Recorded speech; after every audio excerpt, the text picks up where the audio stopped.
Welcome to the Sencast. My name is Dale Pickles. I'm the host of the Sencast and I'm also the managing director of B Squared. If you are a new listener, welcome to the Sencast. In this episode of the Sencast, we discussed student self-advocacy in schools and how schools can empower their students. And my guests this week were Claire Cannon, a national inclusion consultant from Indigo Coaching and Consultancy, and Alice Phillips, a student taking her GCSEs this year, who is also a neurodiversity advocate. The Sencast is created and produced by us here at B Squared. We have a range of assessment frameworks for a wide range of students, and today I'm going to mention our new alternative provision framework.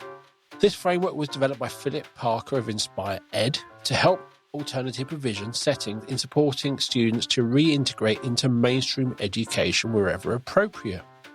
It covers 5 key areas: emotional self and identity, personal management independence, relationships and communication, thinking and achievement, and society and citizenship. And in the show notes, you'll find a link to the B Square website and a link to book a meeting with me to find out more. Now, let's get on with that podcast.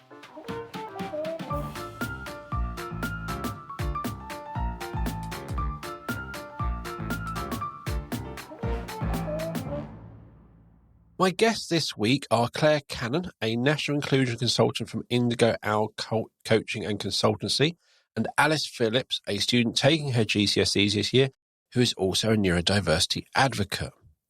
Claire has over 20 years' experience in education, including being a SENCO and an assistant head teacher, and Claire delivers CPD around SEND and SEMH, and also provides support around the legal processes, including EHCNAs and tribunals.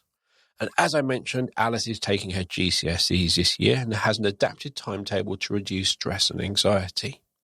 Alice has already delivered CPD to schools and is passionate about advocating for young people with neurodiversity. Welcome to the show, Claire and Alice. Hello. Hi. Welcome. So in the Children's Commissioner's Report, there were 4 words that the Commissioner felt were key to education and unlocking potential. And those words were attend, engage, attain, and excel. And they are great words. I'm not being sarcastic. I really think they are important. But the one that is crucial to it all is engage.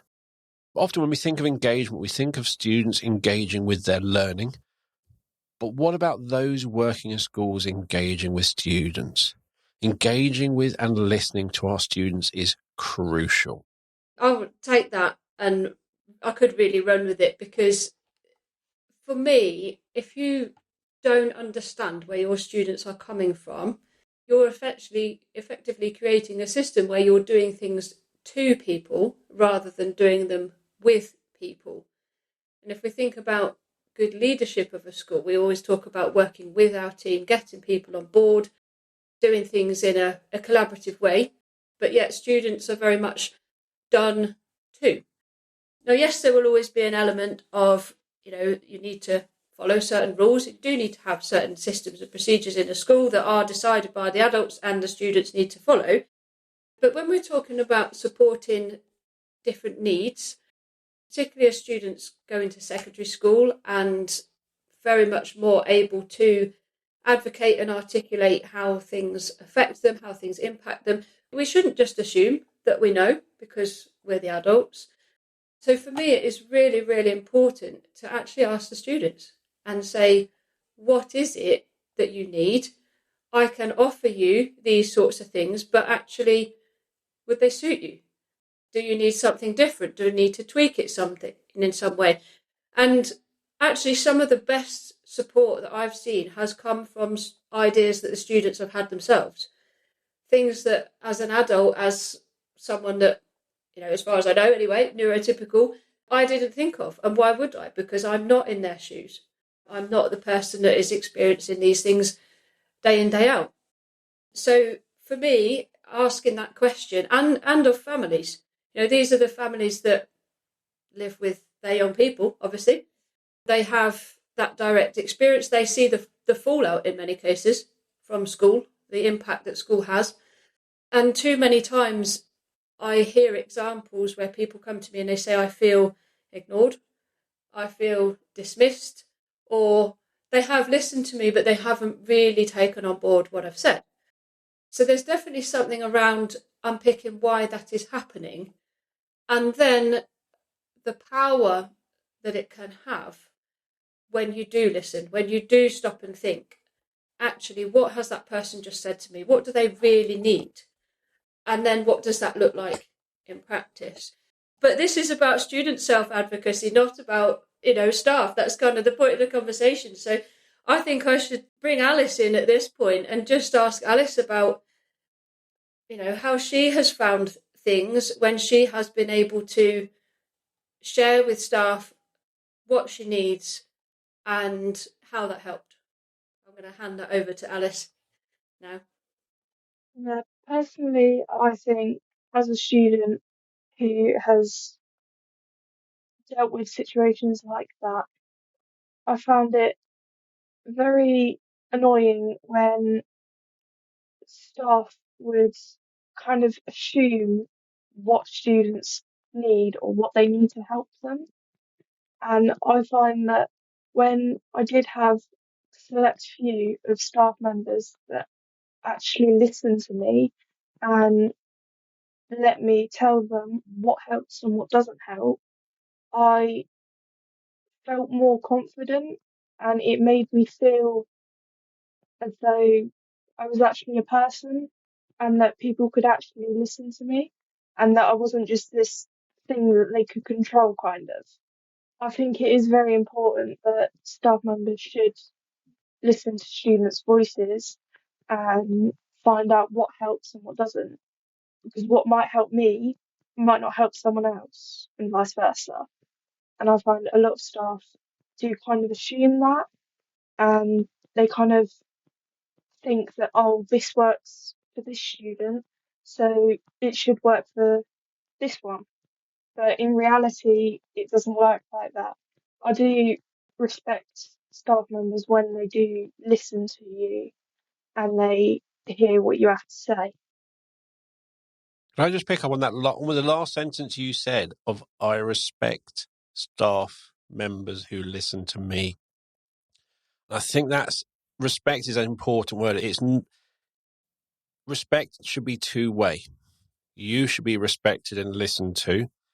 And I was always told as a child, respect your elders. I think that lasts about that long. And after that, respect is earned.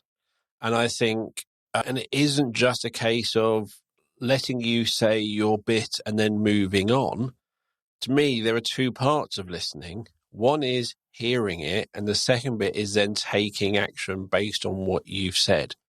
And that's when you really demonstrate, I have heard you. That's really interesting because, Alice, you actually shared an example today, and I'm not going to say, names here because that wouldn't be fair, but you shared an example today where you couldn't advocate for yourself, you couldn't be heard. It was to do with your hoodie and why you had it on at a specific time. So, Yeah, do you want to say more about that? Because obviously you were there, it's your experience. yeah, so that annoys me a lot because with certain things help me, and quite a lot of teachers understand that and they know that that's something that helps me and I will stop doing it or whatever when I'm ready to. But when I have a teacher that doesn't understand that necessarily, or they keep asking me to do something, even if it's helping me, I almost kind of shut down at that point if they've asked a lot of questions multiple times, and it kind of like shuts me down, and I don't know. It's not that actually that I don't know, it's more that I struggle to communicate after that. I feel as though if they won't let me speak, then clearly I'm not important enough to get my voice across and to be heard. And that does annoy me a lot when there are teachers like that, because I feel like you said, that respect is two way, it's not just one way. And I think it's important to have a good relationship with your teachers, because obviously they're going to be there helping support you with school and that. So I think it is very important to have that kind of relationship with a teacher. Otherwise, it can cause a lot of stress and anxiety, like I've had to deal with. And it's very awkward to kind of get your point across when you don't feel as confident around them as you might do with another teacher.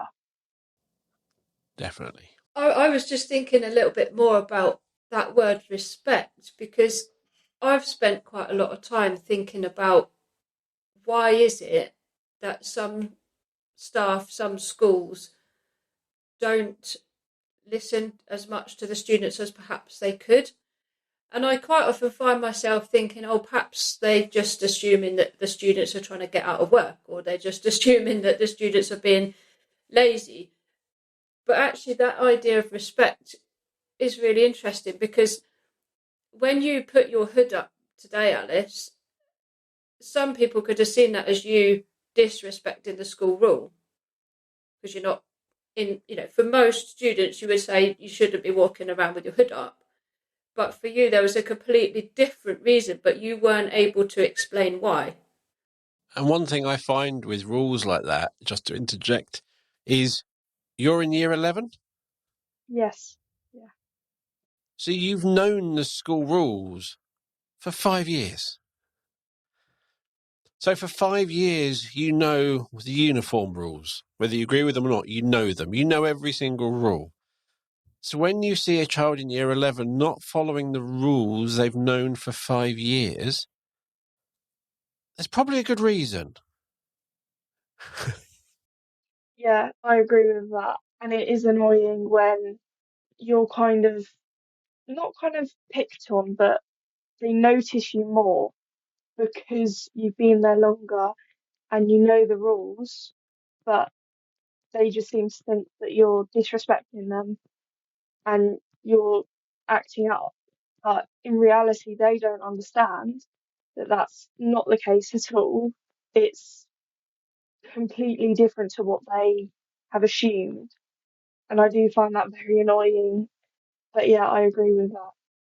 One thing I was really rubbish at in secondary school, I remember reading or being read and hating it, Romeo and Juliet, and being asked, what do you think he wanted to achieve there? And I'd look at the text and go, well, he probably wants to do that. No, look at the subtext, read between the lines, all this lot. And me going, well, there's blank space there. I never really got it. But at the same time, if I see a child now in year 11 with a hoodie on instead of their typical uniform or whatever, I'd be going, oh, I hope they're having a good day, because there's a reason they're not doing what I can read between the lines. I know what they should be doing. I can see they're not. There's probably a reason. And I sometimes think that, but again, the thing is, it's not intentional. It is the pressures and the busyness those schools are under, and they're running along, and it almost like they don't have time to read between the lines and go, ooh. That's another really interesting point, I think, and I will let Alice pick up on this, but that thing of having a system and absolutely following it, you see that a lot. So, Alice, just to think of another example of when I was on site with you, and this is not because it was me, I mean, it should really have been whoever had come along. You were sat in the corridor near the office where I used to work, and I think you were supposed to be in English. And at that particular point in time, you were struggling a lot because your blinking, which is one of your tics, isn't it, was quite significant. And another member of staff, very well meaning, had tried to encourage you to the lesson, which it was never going to work because you couldn't actually focus on what was going on. But the system then in the school is you get a consequence because you didn't follow the instruction of the member of staff, and also you are missing a lesson.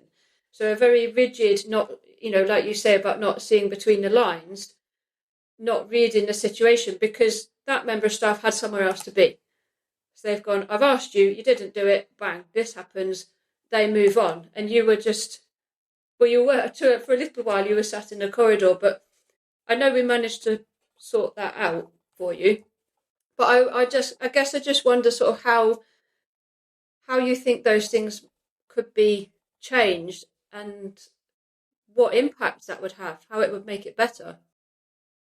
Yeah, I do have a lot of situations like that, and it annoys me a lot because they're not understanding that I physically am going to struggle in there, not just mentally. And I find that some teachers think it's just behaviour because I really can't be bothered to go to that lesson, but they don't understand the struggles that I'm having. And I find that very frustrating. But then at the same time, you can't really blame them because they don't understand what you're dealing with. So they don't know what to do or how to react.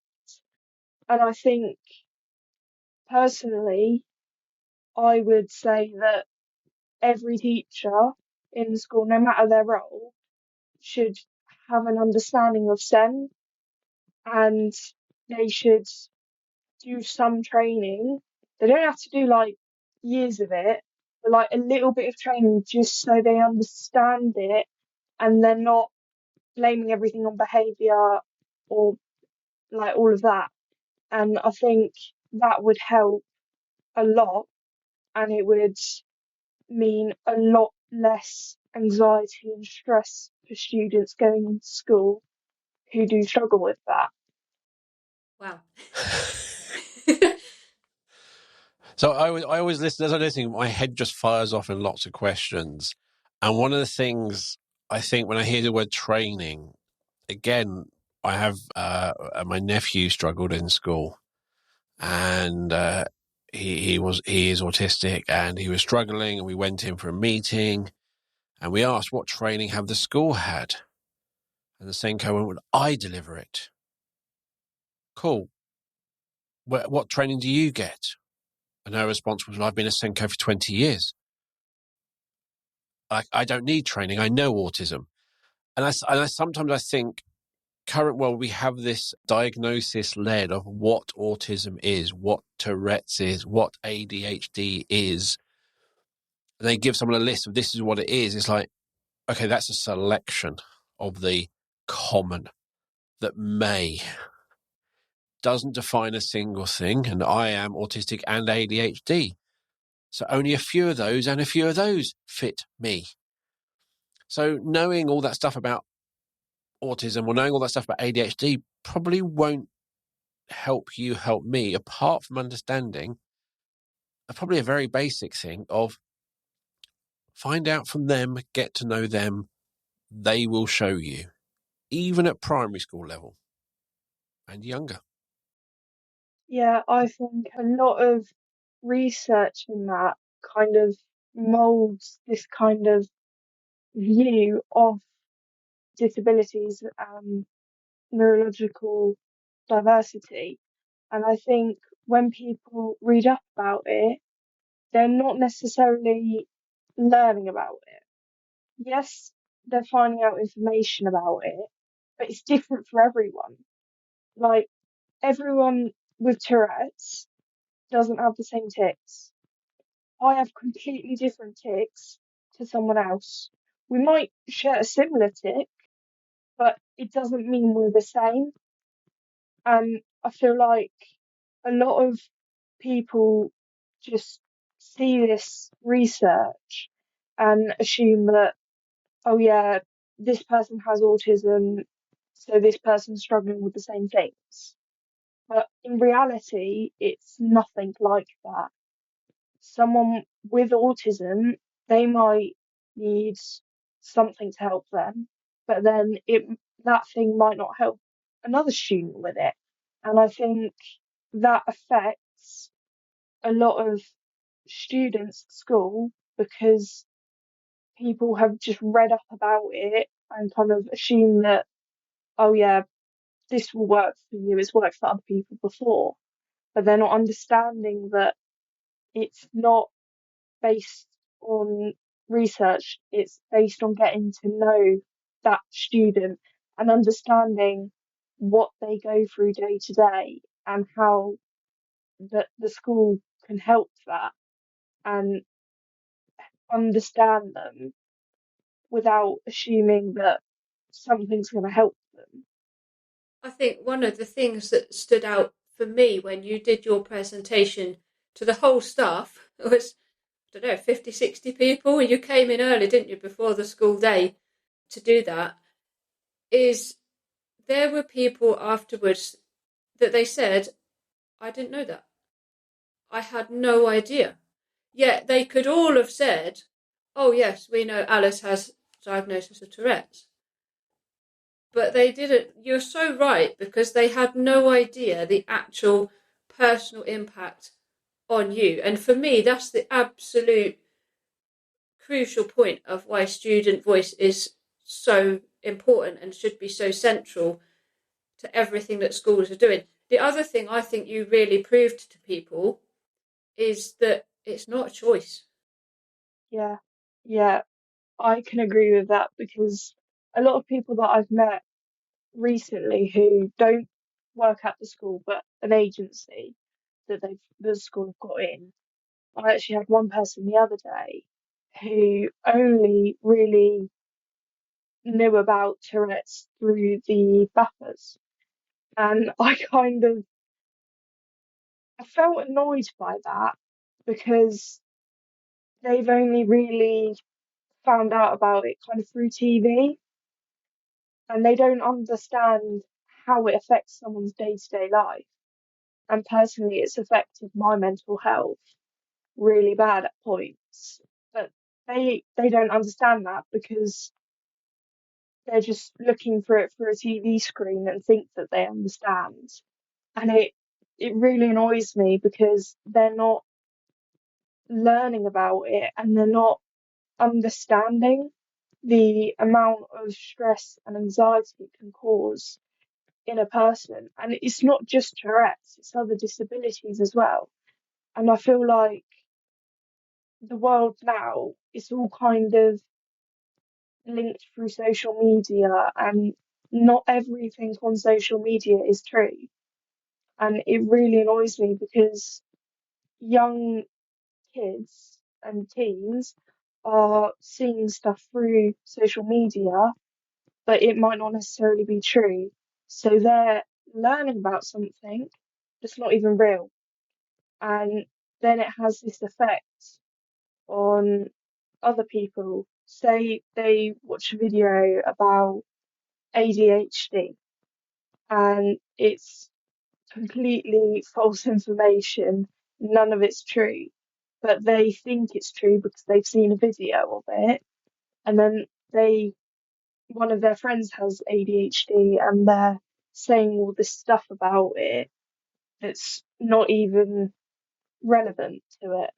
And I think that can have a massive effect on society and on the world, because they're just finding out false information and it's not going to help anyone. In fact, it can probably make it worse for those who are struggling. I've seen quite a few videos recently, and you do see, like with Tourette's, you will see lots of videos of people's tics. Oh, so Tourette's is just tics. No, it's not. But that's the sort of kind of, that's what you see. That's the bit that's portrayed. That's the bit that's shown. But same with ADHD is you'll be going, okay, I'm struggling with this, but I'm not struggling with that. I'm doing all right here. Then you'll watch a video of this is what ADHD is. And you'll start going, am I ADHD? Because I can, what? Hang on. And it's kind of, it can misrepresent. They can take the typical things and say, this is ADHD. It's like, no, this isn't. This is a flavour of. This is strawberry mango ADHD. This is that version, which I don't have. And I sometimes feel that, again, we love our tribes. We love to feel like we belong. And I sometimes worry that when we start kind of not promoting, because it's not, I'm not saying hide it. I'm not saying don't celebrate it. I'm not saying that, but sometimes when we go for the big sellers of what ADHD or what autism is, it's almost like people go, well, I need to do that because I am autistic and I want to feel like I belong to the autism community. And it can really kind of get into your head of, is that me? Should that be me? Am I an imposter? Because I don't do that. And I think we really need to help people understand the full impact of autism, ADHD, Tourette's, and so on. I had someone in my year when I think it was a year after I got diagnosed with Tourette's, and he went round the school saying that I was faking it, but I was merely masking it because I felt like I couldn't be myself. And actually, when he went round the school saying that I was faking it, I actually doubted myself that I actually had it. And I actually thought for a bit that maybe I am faking it. But really, he just got inside my head and made me believe something that wasn't true just because he didn't think I had it. And that annoys me a lot.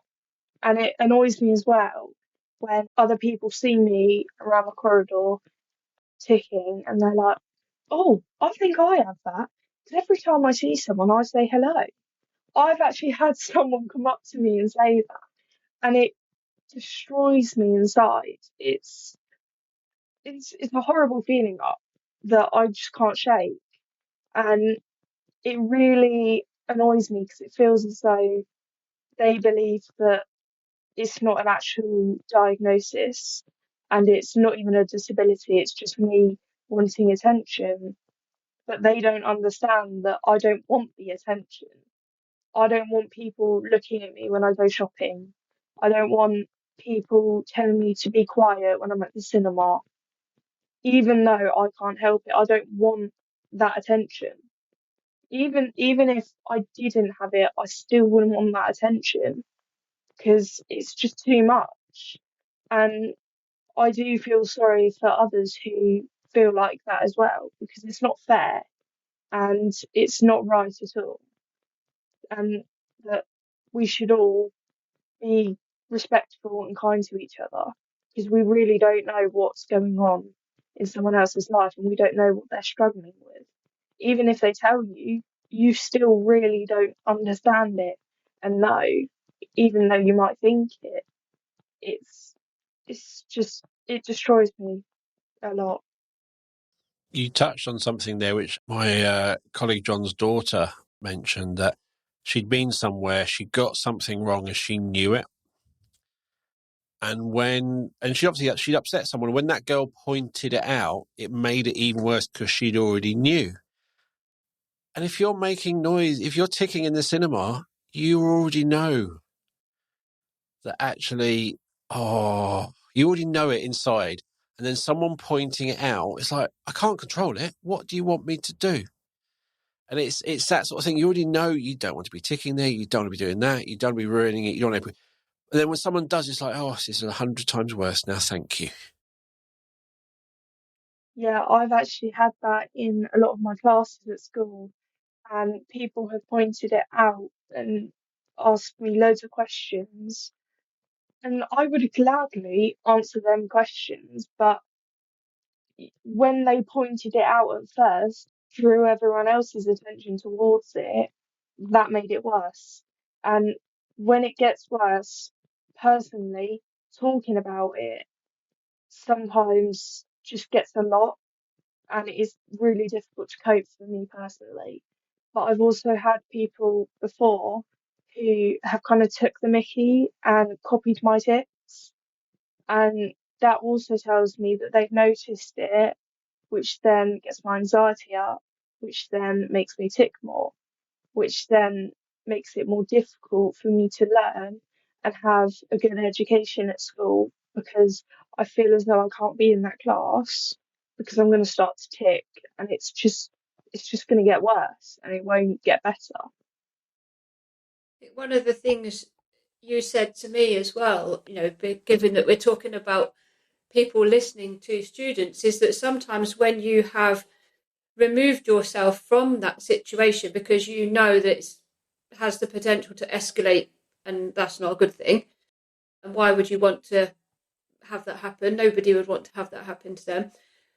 You've then had people, in their eyes, probably trying to be kind, but, talking to you, staff trying to say, oh, come back to the next lesson, go and do this. At the same time as you've been trying to say, I don't know when I'm going to be ready. How long is it going to take? I don't know till I feel like I can go back in, if at all. And I think it's interesting when you said earlier on about, you can't control it, but they're not hearing that. And you've got your adapted timetable. You're not in school full time. I know you've said before, in an ideal world, you would be. You'd just do the same as everyone else. And I wonder what difference it would make if people really had listened to you much earlier on when you were younger.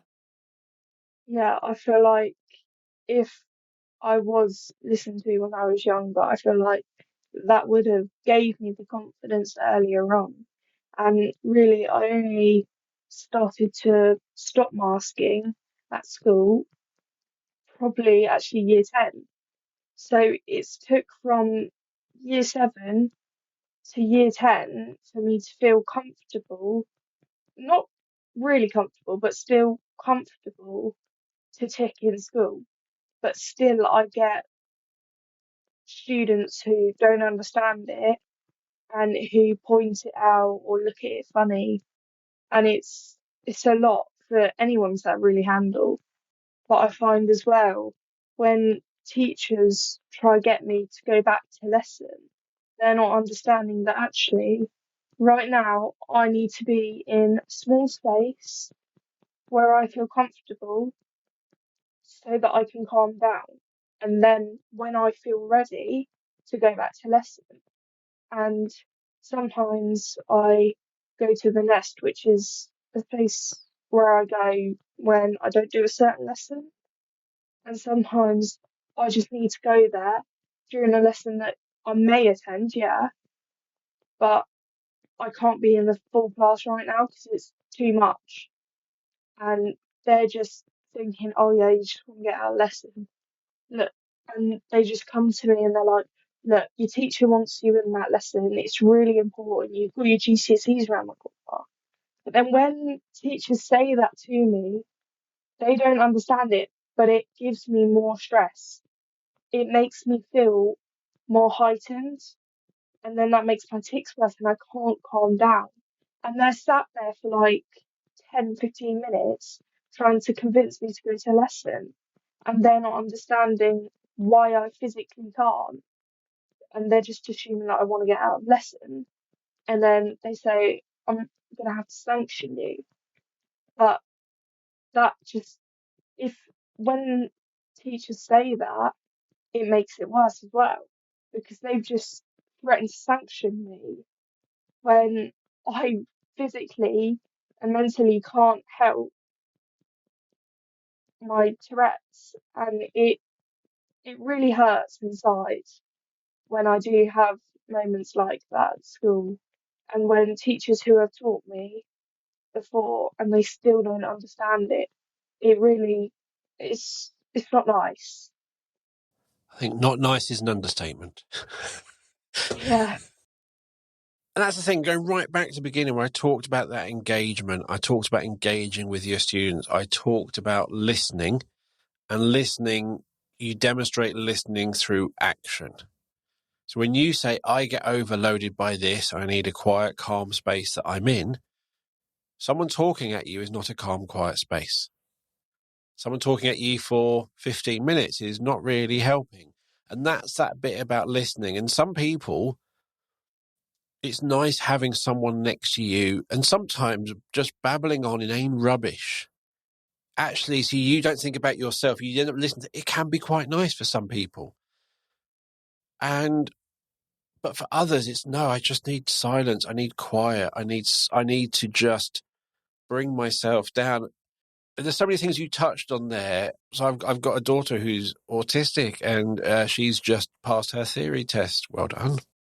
But the whole thing around that anxiety about passing, the whole, you doing much work towards it, asking her, have you done any work on your theory test? That just heightens her anxiety. You ask her, that's a block. She now can't do any revision or any learning for a couple of hours because you've asked her.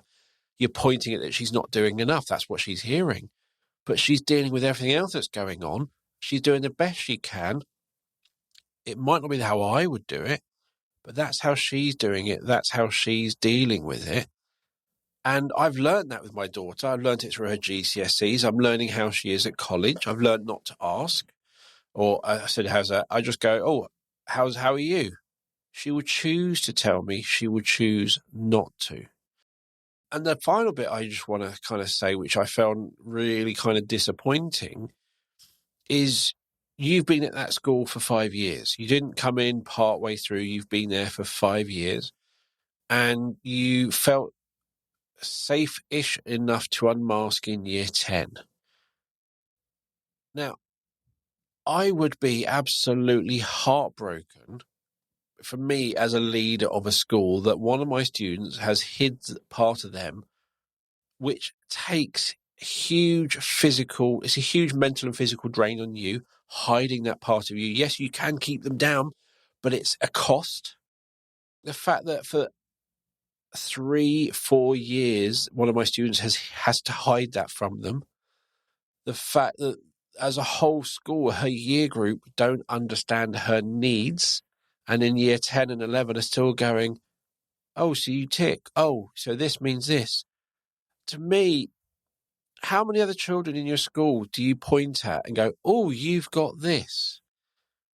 That's inclusion. Yeah. Educating everyone so you don't stand out, so you feel part, you feel included. So when someone sees you ticking, perhaps they might just squeeze your arm, probably going, you're probably having a rough time because you're ticking, because you're stressed. I'm here. That's inclusion. That's belonging. Educating everyone so everyone understands those children's needs. Or am I mad? I agree with that actually.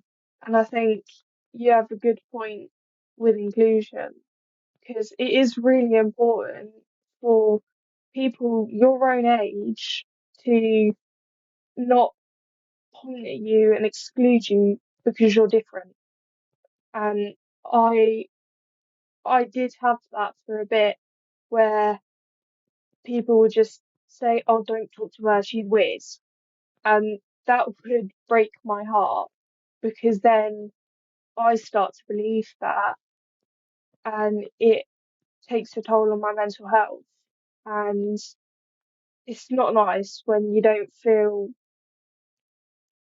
like happy and normal within yourself and you don't feel as though you can just be you.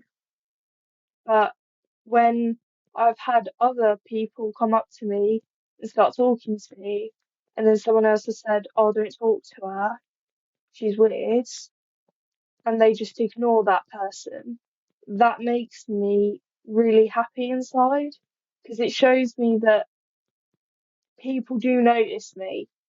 I do have someone that I can talk to and someone who I can hang out with. And I think that's very important to have when you're growing up. And I also, the bit where you said about driving tests and that, I actually, a lot of people in my year are thinking about getting their provisional if they're old enough, I think.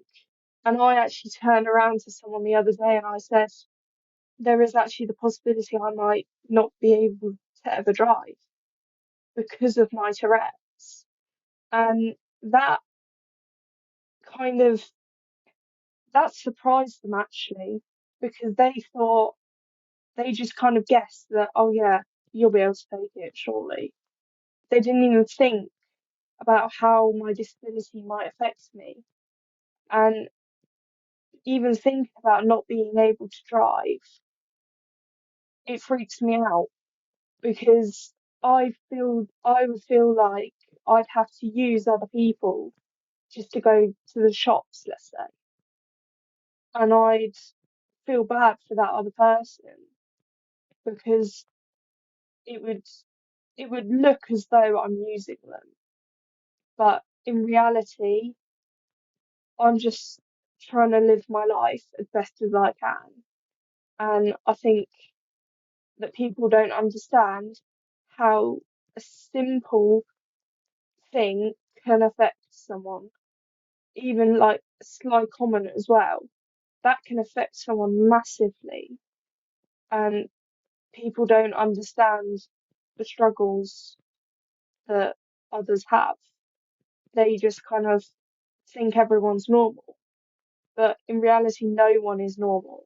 We all have something about us that is different and quirky. And I think it's important that everybody understands that, and that the world and the society needs to understand that no one is normal. No one can be normal. Normal shouldn't even be a word personally. It's it's overused, I think, as well. It annoys me when people say, "Oh, you're not normal, are you?" But they don't understand the effect that that might have on someone. And I feel sorry for people who are struggling with that at the minute, because I've been through it and I've had to deal with it, so I know the struggle that it can be. And I do want to add as well, with my school actually, I've only recently been able to wear a hoodie because we have blazers at our school, but the collar rubbed on my neck when I tipped. And every day I'd come home with a massive red patch on the back of my neck. And me and my mum fought the school for ages trying to allow me to wear a hoodie. And it was a plain black hoodie, but they kept saying no. And I think it was when Claire came that Claire allowed it. And that made me so happy because someone noticed me, someone understood that that would help me. And I still have to deal with it today with listening to music, because when I listen to music, it's it helps me cope with my tics. But I still get told to this day that I'm not allowed to listen to music. But sometimes if I'm really in a situation, I just put my headphones in and I listen to music, because it's not fair that the school aren't allowing something that helps me cope with my disability. It's almost as though they're just seeing it as an excuse to go on my phone. But really, I don't want to do anything else on my phone. I just want to listen to music to help me. But they're not understanding that because they think everyone's the same. Every teenager wants to be on their phone 24/7. But really, I just want to do something that helps me calm down and take a moment. And if I could, I'd bring my cats into school because that helps as well. Having one of them to just comfort me. But I have I have kind of understood that I can't really bring a pet into school. So music is my next option. I think Alice's point there when you said about me allowing you. For me, Alice, what you said earlier on about I'm just trying to do my life as best I can. That for me has got to be the starting point. We don't assume, like you've just said, oh, they just want to be on their phone, they just want to duck out of lesson, they just want an excuse not to do their work. I don't know why some people have that perception of young people, because well, I don't, maybe I'm just me, I don't know, but I've always will come at it from the point of you're trying to do your best, you're telling me as it is, so that's our starting point. And the more for me, the more people like you that are willing to stand up and say that from lived experience, the better, because you are just putting so much power in your own hands by doing that. I like the bit about, again, the school rules. I can't bring my pet in. Yeah, I got to go with that one. You already know. You kind of look at it and go, yeah, I completely get that. But no, putting my headphones on and just putting some music on, you also know there is no real reason for that as well. There is no real reason. Has anyone, I bet you no one's ever given you a reason apart from you just can't. And that's that. It's the way it is. Because I said so. All those sorts of things come out. But actually, you're looking at, okay, I'm in this situation. What brings me down? This. And the fact you have to kind of going, right, I need this, but I'm not allowed to. And you have to have that argument with yourself of, do I want to get into trouble? How bad is this? Yes, I'm going to have to get into trouble because I need this. You shouldn't have to have that conversation. You should not. You should be able to go, you know what, miss, I'm going to stick my headphones in. I'm struggling. That is all that should be needed. Yeah, that understanding. I do struggle with as our kind of children get bigger and older and more intelligent. It was almost like we try and keep them small by giving them these rules. But actually, as you've proven, you recognise that what rules are rules for a really good reasons. What rules are because, and I bet you respect the reason they wear blazers. You're not against blazers, but the fact it's causing you, the fact there's a red mark is causing you pain, it's going to be distracting you. You're going to have that redness in your head all day because it's there. That shouldn't be happening. That just, without any other reason, that just should not happen. And if there's a rule which says, well, we have to, it's like, I've always struggled with the uniform, but when a child is being left every day with a mark on their neck due to their tics, due to wearing that blazer, that should be a no-brainer. I think when you mentioned those 4 words at the beginning, and one of them, apart from engage, one of them was attend. I have a real bugbear around this focus on attendance. Don't get me wrong, of course we want students in school, but attending, being, whether it's in the building or in a specific lesson, in that English lesson for Alice, that doesn't mean that you're learning. If you've not got the support you need to be there and engage as well as attend, kind of what's the point? You know, you're there, you're a bum on a seat, Alice, aren't you? You're not actually getting any benefit from the lesson. And I know that's not because you're choosing not to. It's just you can't, as you said several times, you physically and emotionally can't. But if there is a simple fix, like changing the blazer, like putting some earphones in for a few minutes, why not just do that? Because we said so. Right, so we've hit our time. We've come to the end. So I'm going to ask Claire first if there's anything you want to add, although you probably just said it, but is there anything to add, Claire? And then we'll end with you, Alice. I think just to completely reiterate that, you know, we really do need to listen to our students. They're not out there to fleece us. They're not out there to make excuses. They are trying to do their very best, quite often in some very difficult circumstances. We should never assume that we know what they need. And that conversation can be, for some, literally life-changing. So let's have those conversations. I think if you're a student that is struggling with school and in school, or anything really, even college, speak up and tell like teachers or bosses or whatever, tell them about you. And if you're living with a neurological condition, tell them what helps and what makes it worse, because it's important for you to feel comfortable in a place that you're going to be basically every day.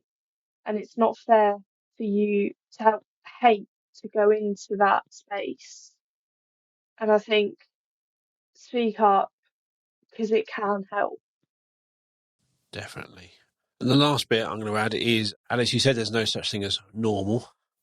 What I would say is every child generally wants to fit in. You kind of want to be yourself, but you also want to be invisible. You don't want anyone pointing at you. You don't probably want a reduced timetable. You want to have the same opportunities. You want to drive. You want to do this. You want to be not like everyone else. You want to be your version of everyone else. And I don't think there are many children who don't kind of want those things. What they've got is barriers in them achieving it. And sometimes those barriers are as small as people not knowing them and people not listening to them. And to me, that should be a simple thing to fix. There should be someone who knows you and understands you, who can be your champion. That shouldn't be hard to fix. Yet it makes a huge world of difference. As you said, Alice, Claire kind of helping you being able to wear that hoodie.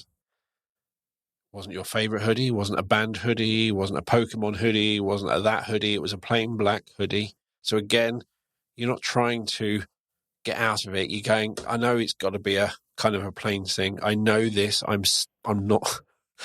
I get it, but actually,